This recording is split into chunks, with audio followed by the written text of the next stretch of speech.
Ô Wagner, para a gente iniciar, gostaria que você falasse um pouquinho a seu respeito, né? A respeito das suas atribuições aqui dentro da sociedade taoísta aqui em São Paulo. Tá. Meu nome é Wagner Canalonga, eu sou sacerdote taoísta, sou mestre regente aqui da Sociedade Taoísta em São Paulo. Sou formado em psicologia e em engenharia de alimentos, nunca exerci engenharia de alimentos, mas sou psicólogo e acupunturista. E aqui dentro da Sociedade Taoísta, a minha especialidade é fundamentalmente filosofia taoísta e o I Ching. Então eu dou aula de filosofia taoísta, dou aula de I Ching, que é o livro das mutações, é o grande estudo da dinâmica das energias Yin e Yang nos processos de transformação, de todas as coisas no universo. Aqui eu também dou aula de meditação, né? Já dei aula de medicina chinesa também, mas agora já faz um bom tempo que eu não dou aula de medicina chinesa, já tem um monte de gente melhor ainda do que eu dando boas aulas de medicina chinesa. Coordeno aqui as atividades da Sociedade Taoísta em São Paulo, né? Aqui eu também dou as aulas de formação para os iniciados taoístas e conduzo os rituais, que é uma das partes do meu ofício aqui como sacerdote. Ah, legal. Ô Wagner, para quem não conhece, o taoísmo, né? A gente pode considerar ele como uma filosofia de vida ou como uma religião? Ou são as duas coisas? Tem gente que pratica como filosofia, tem gente que pratica como religião? Como é que funciona isso daí?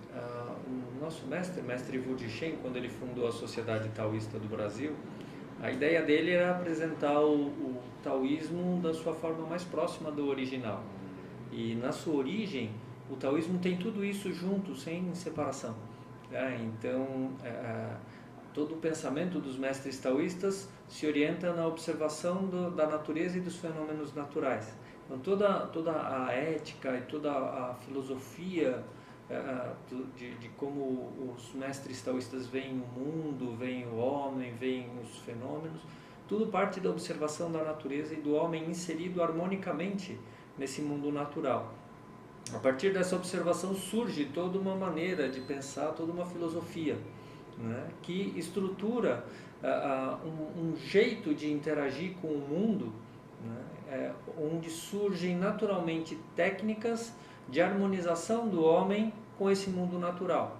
Tá? Então, a partir dessa filosofia, você desenvolve técnicas para harmonizar a sua saúde, por exemplo, você tem o desenrolar, o surgimento da medicina chinesa, das várias técnicas da medicina chinesa. Aplicando essa mesma filosofia para harmonizar a relação do homem com o ambiente em que ele vive, surge o Feng Shui, ou Feng Shui, né, que é a arte da harmonização do homem com os ambientes. Aplicando essa sabedoria na harmonização do homem, nas suas relações, surgem os caminhos da estratégia, né? Ou seja, a grande busca dos mestres taoístas é essa harmonia do homem com o mundo natural. Agora, pensando que o mundo natural não é composto só pelo que eu vejo, é composto também por coisas que eu não vejo, não entendo, não explico, nem imagino que existam, mas que eu não posso falar que não interfiram na minha realidade, os mestres taoístas também buscaram a harmonia não só com relação ao mundo visível, mas também com relação ao mundo invisível. E daí surge toda uma compreensão de uma realidade que é formada pelo que a gente vê e pelo que a gente não vê, igualmente. E para eu me harmonizar com o mundo natural, eu preciso me harmonizar não só com o que eu vejo, mas também com relação àquilo que eu não vejo. E aí surgem então caminhos e práticas e toda uma visão de um mundo invisível, um mundo misterioso, um mundo que está além da minha visão, da minha percepção, um mundo espiritual, com os quais os mestres taoístas também desenvolveram uma série de técnicas e práticas e caminhos para encontrar a harmonia também com esse mundo natural. E daí surge uma série de práticas místicas, liturgias, rituais, uma teologia que se desenvolve, toda ela fundamentada nos mesmos princípios que orienta a formação das várias técnicas de harmonia do homem com o meio ambiente. Então, a essência do pensamento taoísta é essa grande harmonia com a natureza, o mundo natural, né, e com a própria grande unidade de todas as manifestações, que no taoísmo a gente chama de Tao. Tá? E aí então surge um caminho religioso. Tá? Então o que a gente fala que dentro do taoísmo a gente tem 3 grandes suportes, 3 pés do caldeirão, tá? Que um é a filosofia. Tá? A partir da filosofia você tem o desenrolar das artes de sabedoria, todas as técnicas de harmonização do homem com o mundo natural. E daí surge também o caminho das práticas místicas e religiosas, tá? Então o taoísmo é também uma religião, e esses 3 aspectos eles se sustentam mutuamente um caldeirão da nossa grande transformação humana e espiritual. Tá? Então originalmente o taoísmo é tudo isso junto. Aí com o tempo, com o desenvolvimento histórico, com as revoluções que aconteceram na China, a parte religiosa ela ficou segregada a um plano separado. Teve gente que separou o taoísmo religioso do taoísmo filosófico. As artes de sabedoria foram preservadas porque beneficiam o homem, independente de filosofia e religião. E daí foram se fragmentando esses vários caminhos.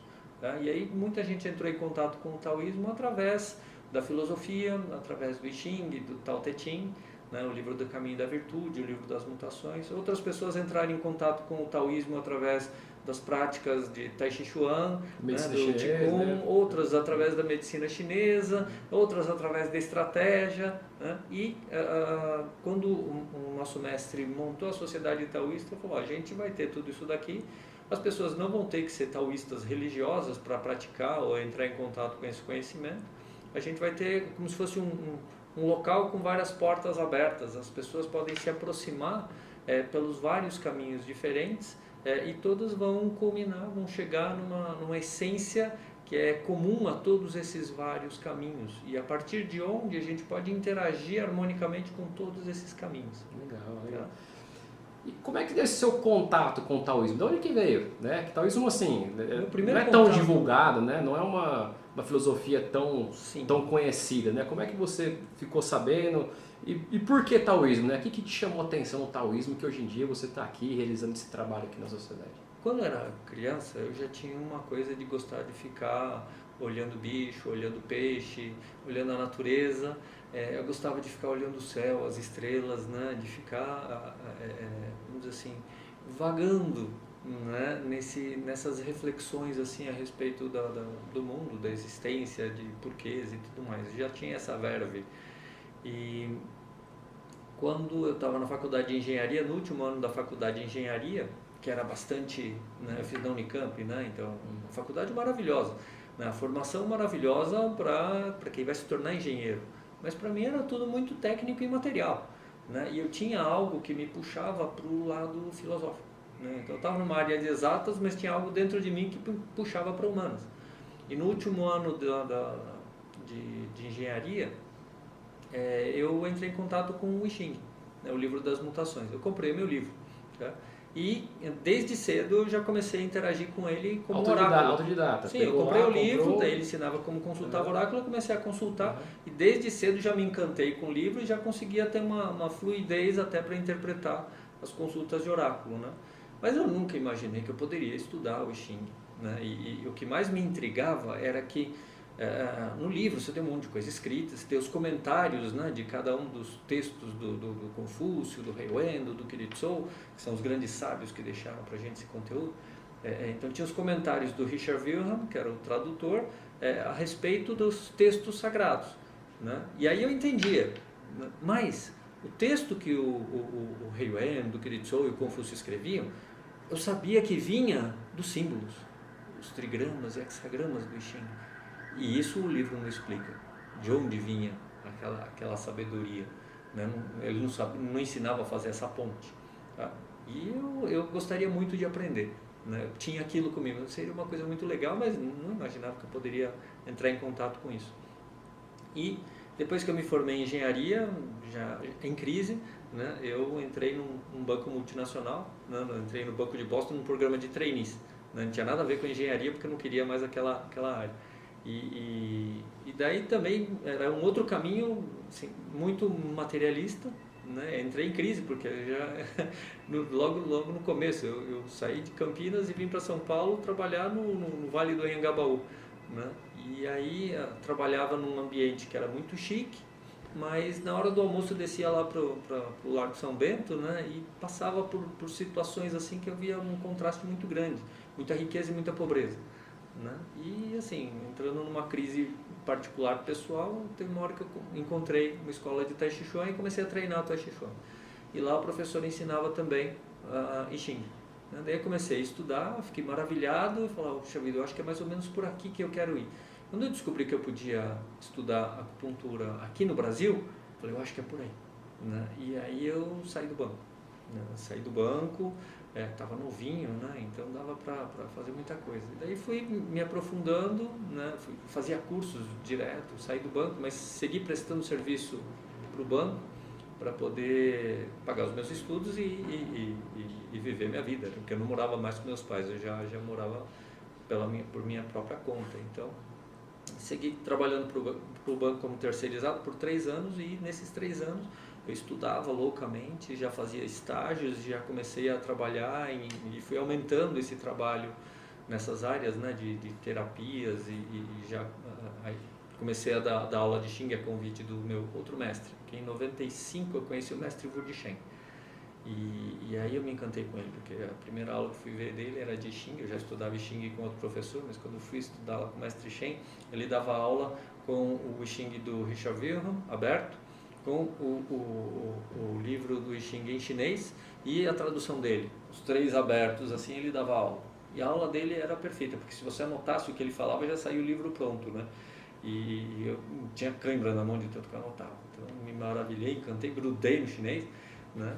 No mestre Shen, e ele naturalmente ele foi trazendo a meditação taoísta, a filosofia taoísta a partir do Tao Te Ching, além do curso de Xing, depois o Feng Shui, a astrologia chinesa. E nesse período eu ainda treinava Tai Chi Chuan, comecei a treinar Tai Chi também da escola do pai dele, né? E eu ainda estava na outra escola. Na outra escola de Tai Chi, o professor era budista, ele trouxe um lama budista, eu me iniciei no budismo tibetano também, gostava muito, gosto muito do budismo, né? Mas daí o lama foi embora do Brasil e o mestre Shen, ele falava, poxa vida, mas você faz tudo do taoísmo e essa parte do cultivo espiritual você faz no budismo, vem no taoísmo tem todas as mesmas coisas que você tem no budismo, você vai ter no taoísmo. Eu tinha um vínculo forte, mas eu falei, mas a hora que o lama foi embora, eu falei, tá bom, talvez seja a hora de me iniciar no taoísmo.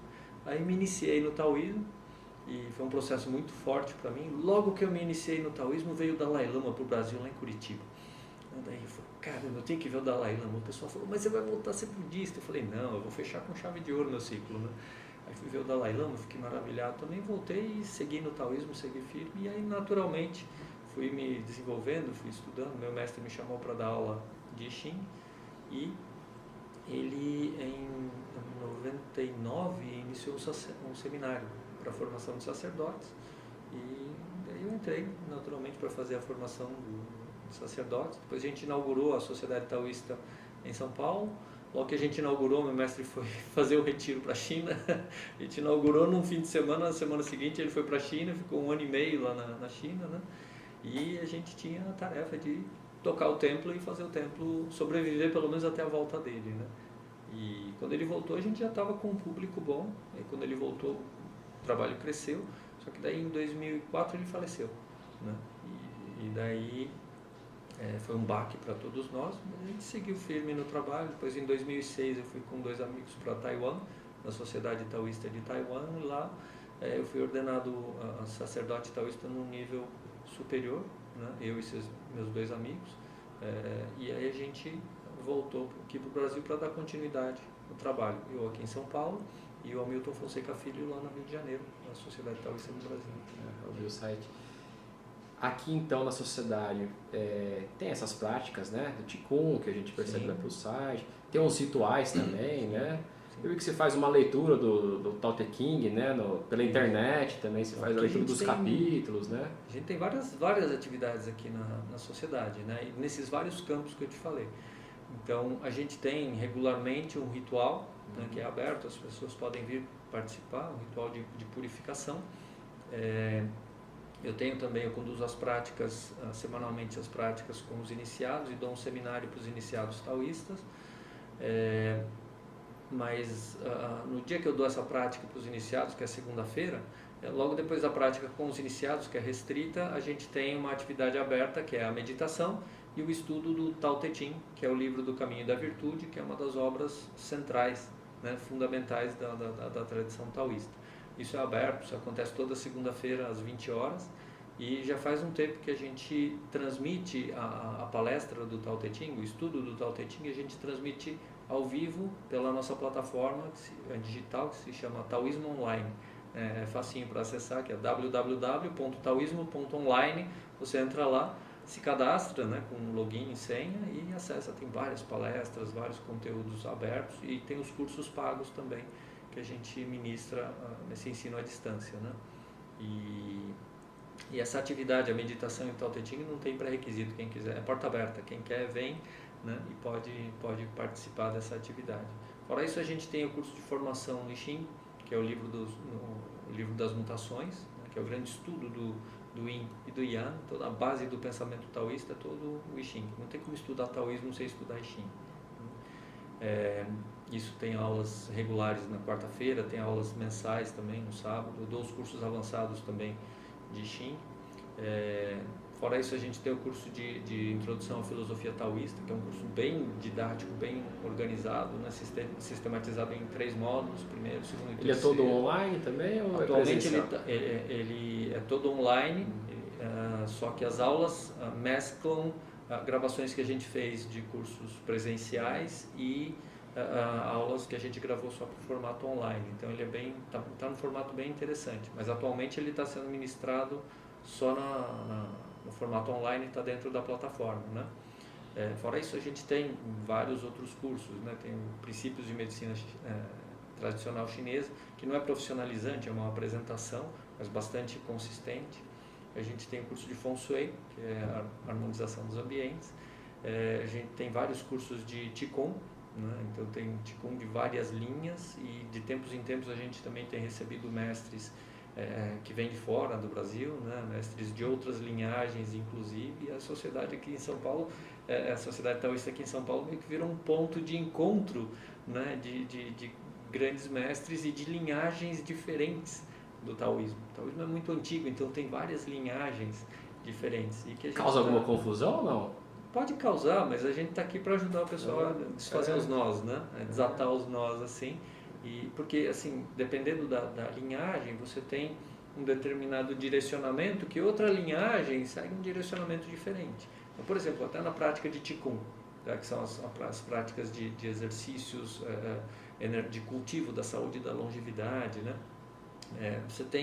A gente recebeu 2 grandes mestres aqui, que um segue uma linha de Wudang, outro segue uma linha de outra montanha sagrada, que é Huashan.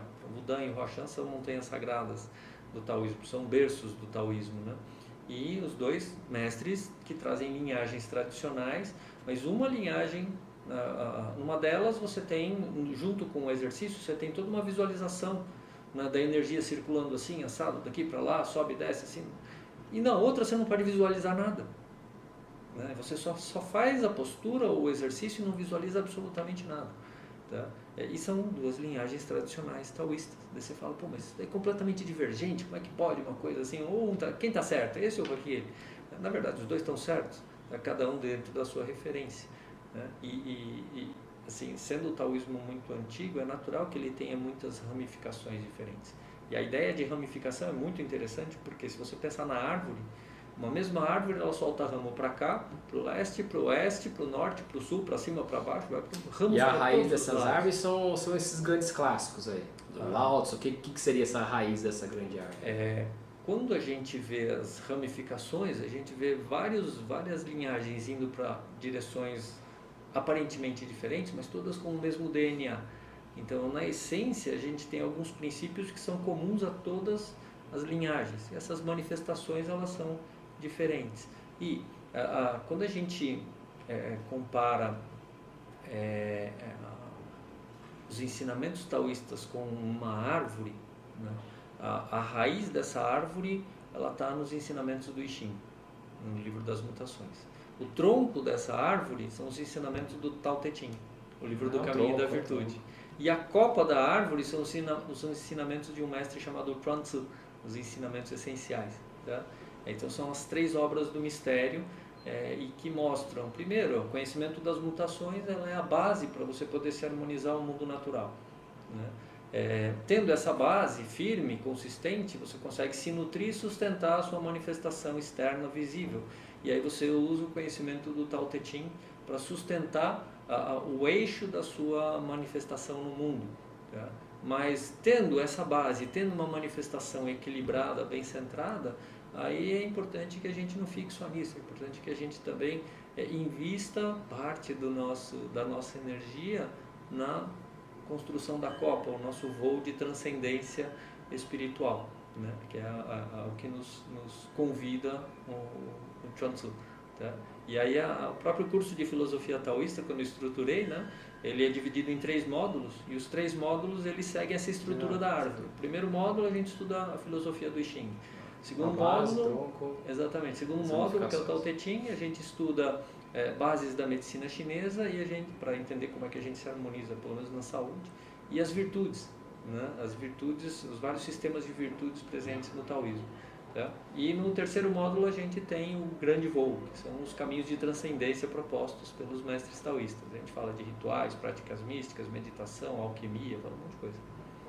E todas essas práticas, você acha que tem um impacto na saúde das pessoas? Né? Eu sei que no budismo seria a ideia da iluminação, né? Chegar a um patamar de consciência mais elevado, mais ampliado, mais profundo. Mas isso tem um impacto na saúde das pessoas também? O que você acha? Os caminhos eles são independentes. Você quer fazer massagem, você vai ter o benefício da massagem. Você quer fazer acupuntura, você vai ter o benefício da acupuntura. Vai fazer Qigong, você vai ter o benefício do Qigong.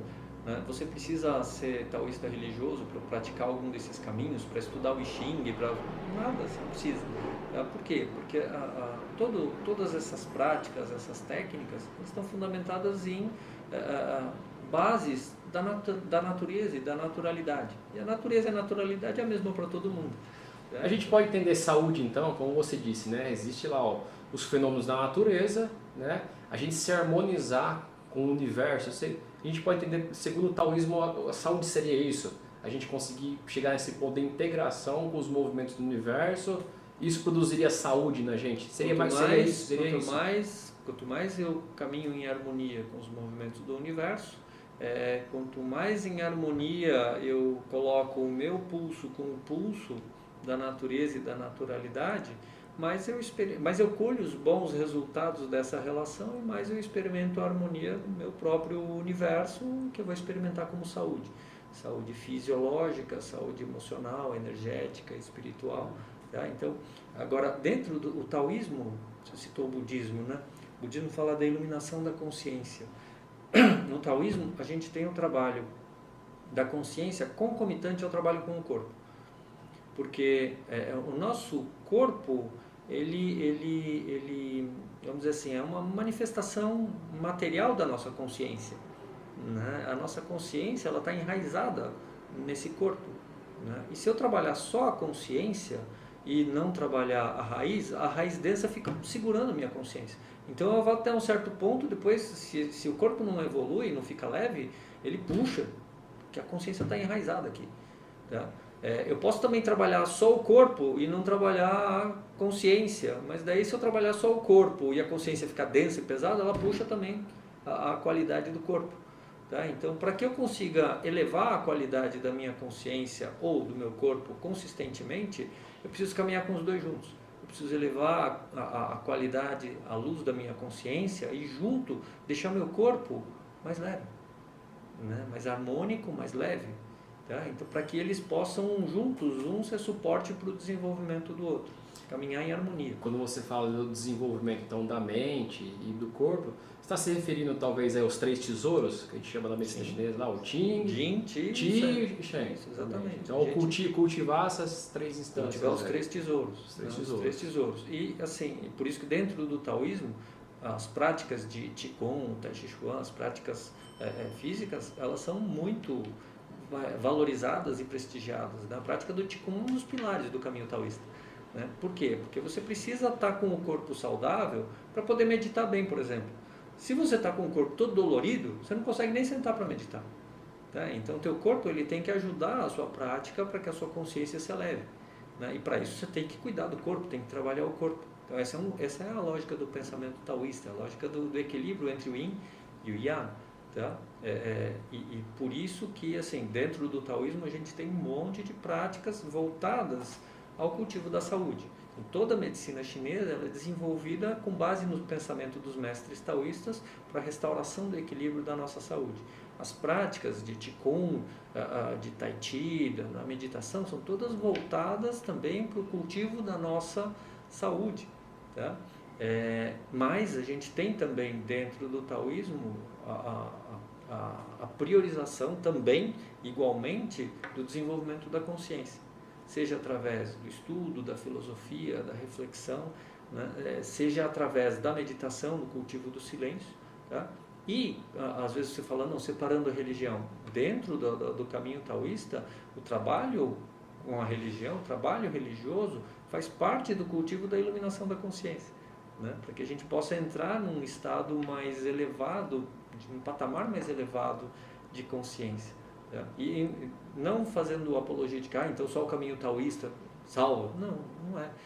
O caminho da espiritualidade ela é fundamental. O caminho do desenvolvimento do espírito, não só em relação ao racional, não só em relação ao silêncio, mas também em relação ao mistério, ele é fundamental. Né? Para que a gente equilibre essas coisas, isso na visão taoísta. E aí, o caminho espiritual em si, ele se torna muito relevante. Tá? E aí, assim, uma coisa que eu gosto muito de trabalhar, porque quando a gente fala de saúde, o taoísmo, as práticas taoístas, elas são voltadas para o cultivo da saúde. Tá? Mas tem uma outra leitura que eu gosto muito de fazer, da filosofia fazendo bem para a nossa saúde. Porque o exercício da filosofia, né, bem conduzido, bem direcionado nesse sentido da harmonia, faz com que a gente observe, avalie e possa até transformar a maneira como a gente pensa, a maneira como a gente lê o mundo, a maneira como a gente interpreta as ocorrências, os fenômenos, as interações, as relações. Tá? E o exercício da filosofia nesse sentido pode fazer com que eu leia os eventos do mundo, as ações das pessoas, as circunstâncias, de uma maneira que interiormente me propicie um estado mais equilibrado das emoções. E, estudando medicina chinesa, você sabe que equilibrando as emoções, a gente também vai equilibrar o trabalho, a energia dos 5 órgãos preciosos e vai beneficiar a nossa saúde. Então, a filosofia ela pode ser um instrumento extremamente precioso para a nossa saúde, no sentido em que ela pode nos ajudar a ressignificar os eventos, os fenômenos que a gente vivencia, as circunstâncias, as relações, fazendo com que, através dessa outra maneira de enxergar a situação, de interpretar as situações, a gente tenha os movimentos das nossas emoções mais equilibrados e mais brandos. Não que a gente vai eliminar as emoções, a gente não pode eliminar as emoções, elas fazem parte da nossa naturalidade. Mas, dependendo de como eu leio a situação, aquilo pode me despertar uma raiva intensa, ou pode me despertar uma comoção, pode me despertar um compadecimento, né? Ou pode me despertar uma tristeza, ou pode me despertar alguma outra coisa, mas dependendo de como eu leio, a intensidade dessa explosão emocional aqui pode ser muito mais branda, né? A intensidade da manifestação emocional pode ficar mais equilibrada, e isso vai ter um efeito benéfico para a minha saúde. E possibilita também escolhermos caminhos na nossa vida mais saudáveis também, melhores, com maior qualidade de vida também. Exatamente. Chegando às coisas mais ampliadas, a gente vai fazer um caminho melhor. E nesse sentido, para esse direcionamento, os mestres taoístas também consideram muito importante os oráculos. Né? O taoísmo é conhecido como o caminho do mistério, na tradição do mistério, perdão. A tradição do mistério por quê? Porque tem um monte de oráculos. Né? A gente tem o I Ching como oráculo. Oráculos são entidades ou ferramentas, né? Às quais você pode se dirigir fazendo perguntas de qualquer natureza e ele te responde. Né? E através daquela resposta você segue ou não aquela orientação. Tá? Mas ele te dá orientações. Tá? E dentro do taoísmo a gente tem um monte de tipos de oráculo. O I Ching como oráculo, a gente pode fazer perguntas, consultas ao I Ching, ele responde, e a gente pode seguir ou não aquela orientação, mas ele orienta. A astrologia, a própria astrologia chinesa, a gente pega os dados de nascimento, monta um mapa, é um mapa de destino daquela pessoa, né? Que mostra para a gente orientações de quais caminhos estão mais abertos, quais estão mais fechados, né? Quais são potencialidades que a pessoa pode explorar, quais são encrencas que ela vai ter que aprender a lidar naqueles caminhos. Então, essas ferramentas oraculares também são muito importantes na visão dos mestres taoístas. Por quê? Porque a nossa realidade ela é composta pelo visível e pelo invisível.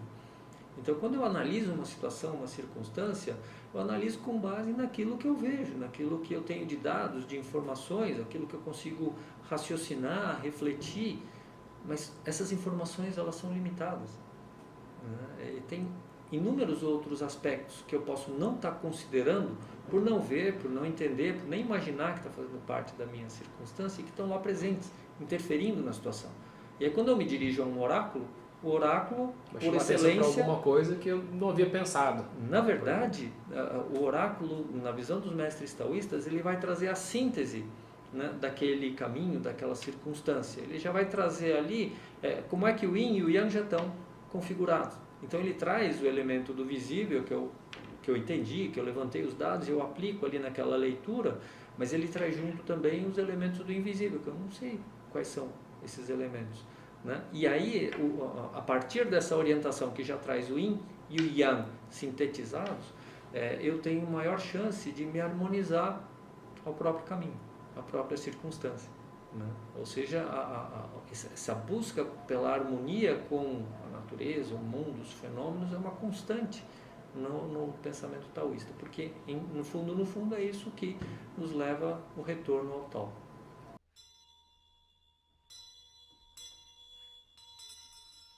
O taoísmo, como eu disse, a sociedade taoísta aqui é um local que tem várias portas abertas. Então, quem tem afinidade com filosofia pode entrar pelo caminho da filosofia. Quem tem afinidade com as práticas corporais pode entrar pelo caminho do Qigong, do Tai Chi. Quem tem afinidade com os caminhos mais misteriosos pode entrar pelos caminhos do oráculo, né? Quem gosta de meditar pode vir meditar com a gente. Quem gosta de rituais, práticas devocionais e místicas pode vir nos nossos rituais. A gente tem várias aberturas possíveis. O convite que eu faço mais geral é a grande porta aberta que a gente tem, que é a atividade da segunda-feira. Então, toda segunda a gente se encontra aqui a partir das 20 horas, às 8 da noite, para meditar e estudar trechos do Tao Te Ching. Então, a gente entra em contato com o pensamento taoísta a partir de uma prática e de uma reflexão, tá? Então, combina teoria com prática e faz um yin e yang, faz uma unidade boa para a gente entrar em contato com o taoísmo, tá? Quem não pode vir presencialmente aqui na Sociedade Taoísta pode ainda assistir à palestra do Tao Te Ching, que é transmitida ao vivo pela nossa plataforma, que é a Taoísmo Online, www.taoismo.online, ou pelo YouTube, também no nosso canal Sociedade Taoísta SP. Então, essa transmissão começa na segunda-feira, às 20h45. Então, é só acessar a transmissão aberta, gratuita, quem quiser pode assistir. Pode perguntar alguma coisa também? A nossa interação ao vivo, assim, pode mandar pergunta normalmente pelo WhatsApp. Tá? Nosso WhatsApp é o 11 99631 3005. Tá? Mas normalmente o pessoal fica tão entretido na palestra lá que a gente segue uns 45 minutos lá e o pessoal até manda perguntas, mas já depois do horário. Wagner, muito obrigado, tá, por me receber aqui, né? Obrigado por esse conhecimento todo que você está transmitindo para mim e para as pessoas que vão assistir esse vídeo aqui. Tá legal, muito obrigado, um grande prazer e saúde e longevidade para todos. Saúde e longevidade, obrigado.